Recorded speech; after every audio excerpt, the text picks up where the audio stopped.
under rock overhangs, in this very thick, under thickets and in bushes, and sometimes even in the culverts of the road. They'll hide and stay away, and then when their parents are around, or their mothers are around, they'll waken up a little bit and start to play like this out in the open. And that little one is just having the most wonderful afternoon, surveying the bounty of the migration, and thinking, probably to, I think it looks like a little she, thinking to herself how lucky she is to have been born a lion in the Masaai Mara. And she is lucky. If I was a lion, this is where I'd want to live. Especially at this time of the year. And I'm sure you can just hear in the background, if I'm quiet for a second, you can just hear the background noise of all the canoeing canoes. Let's go back down to South Africa now, where I believe our other young cat is starting to wake up.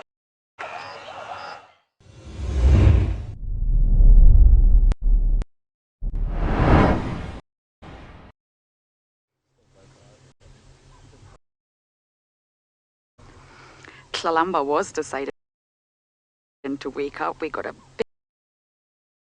big almighty yawn, and of course the head has gone back down.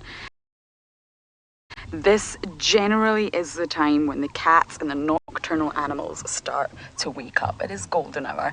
For those of you who have joined, my name is Lauren. I do have Seb on camera, and this over here is a young leopardess known as Tlalamba, and she's very, very young, 20 months, and she's very petite and small, and she's just nestled herself into the thicket here, and of course it's actually really not too easy to find her at all.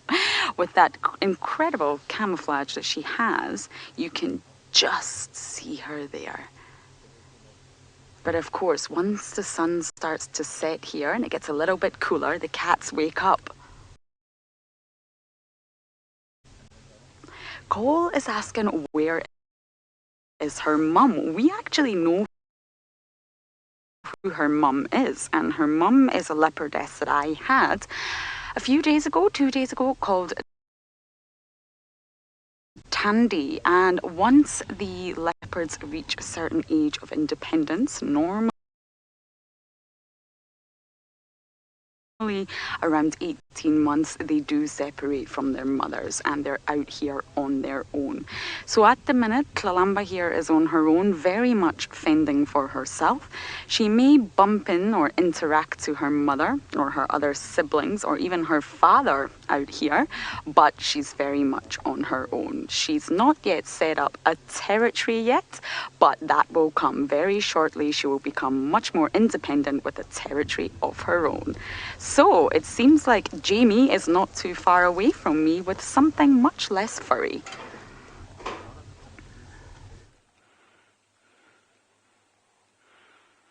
Oh, we are not far away at all, and while Lauren is looking at a very camouflaged leopard, we've come back to our very camouflaged and slightly uncooperative chameleon, who was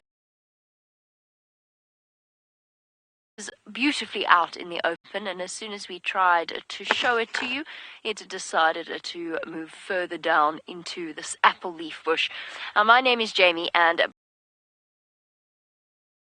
behind the camera is Craig, and there's a reason that I've come back to look at this chameleon, even though we did see it yesterday afternoon on yesterday afternoon show. It's actually very seldom that we get to see chameleons during the day, although admittedly this chameleon's now made Craig's life incredibly difficult in terms of actually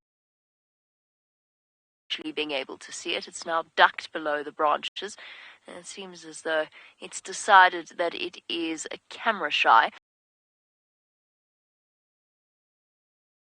But they're incredibly difficult to find during the day. At night, it's slightly different, because at night, they no longer need to be this sort of bright green and disappear into the leaves, because, of course, everything is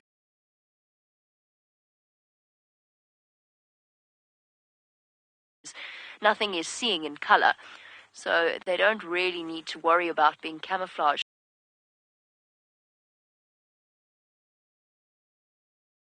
So they go a sort of a grey colour, so they're easier to find at night. But during the day, it is particularly difficult, which is why I'm enjoying the fact that we actually know which tree this chameleon lives on. They are territorial.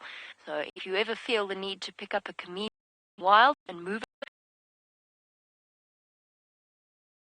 please, because they're territorial and would upset them terribly.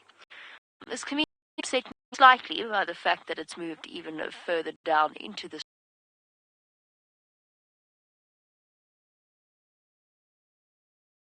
tree.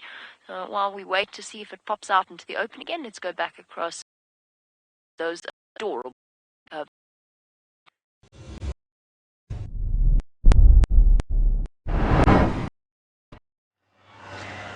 And adorable days back. Lions be adorable at around 6 months. Then they go through a little bit of an ugly stage, like we all do when we're growing up, and then they become magnificent. So they go from adorable to magnificent in about 2.5 years. The male magnificent, little one not magical.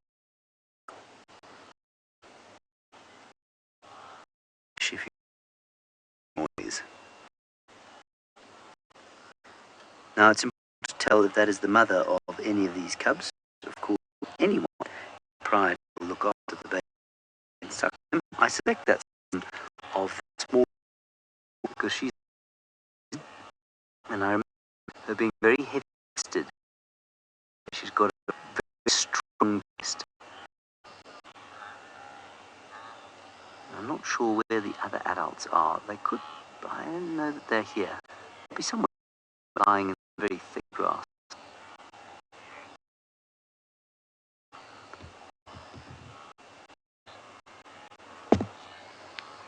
She's thinking about dinner tonight.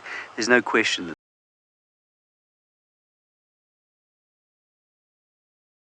they ate a wildebeest last night, came back here,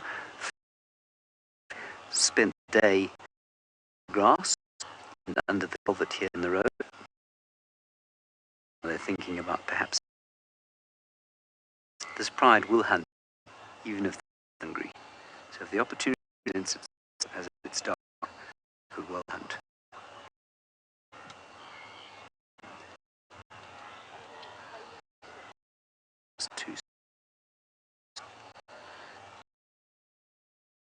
You would love to see when they come is the tallest mammal in the world, and that's a big giraffe. It's a giraffe.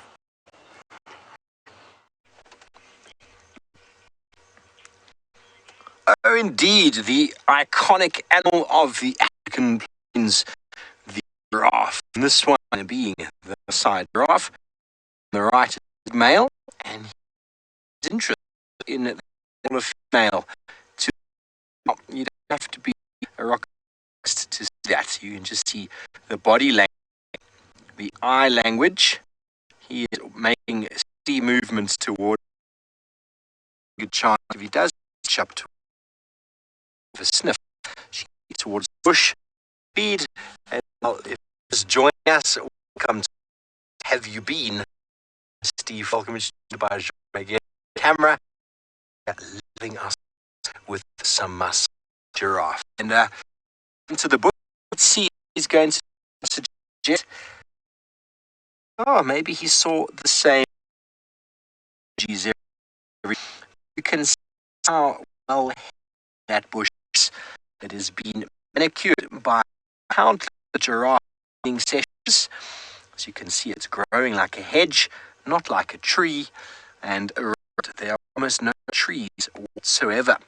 So the giraffe sort of ping-pong between you can find on these, and some of them are small, bending right down with their very power.